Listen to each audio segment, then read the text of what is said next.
د پوري چم د مشر ملا زوی کلمه نه وایي، بس خدای خبر چې ولې خو یو دی کلمه نه وایي. یو ځل په وړوکوالي د جومات نه چا شړلی و، یو ځل په وړوکوالي د جومات نه چا شړلی و، د کونډې زوی زلمی شو خو زلمی کلمه نه وایي. مننه و. نظم درته یم، د دې نظم عنوان دی ډمه. دا به تاسو نه یې اورېدلی، دا ما په دغه کې لیکلی و، یونیورسټي کې لیکلی وم 2003 چې بېګا مې ډمه ولیدله، بېګا مې ډمه ولیدله لکه ګل به ځلېدله په رو رو به ګډېدله. بېګا مې ډمه ولیدله لکه ګل به ځلېدله په رو رو به ګډېدله. نرۍ شونډې یې پاڼې ښکلی مخې یو کتاب و، د شپې توره تیاره کې لکه شمه بلېدله.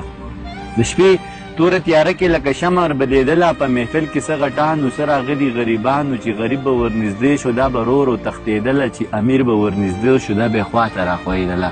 چا شراب وسکو نشه شو، چا د چرسو لوګی راښ که.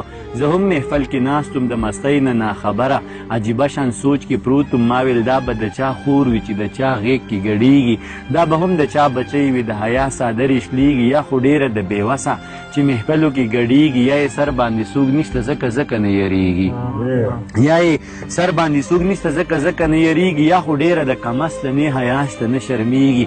زه لا دغه سوچ کې پروت وم چې مې شړنګ د پانزیب واورېد، چې مې پورته وکتلو سپوږمۍ ماته ولاړه. زه یې لاس نه راوچت کړم، معمولي شانتې راتاو شوه، زما سترګو ته نږدې شوه او په سترګو کې ګویا شوه.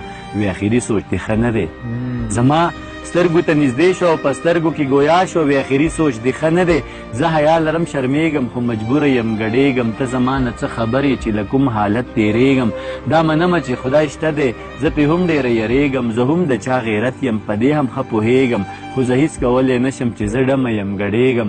زما ډېره بېوسي ده ځکه هره شپه خرڅېږم، خو بس تا ته دومره وایم چې محفل کې ګډا بس کم نو بیا ټوله شپه ژړېږم. دا یې ووی او موسکی شو او نرۍ اوښکې یې توی کړې. زما هم زړه ټینګ نه شو، د سماج نه یې ګیله وکړه. اوښکې بیا مې مېلمنې شوې، د بڼو په سر ډېوې شوې. د محفل نه را روان شوم او د ځان سره ګویا شوم.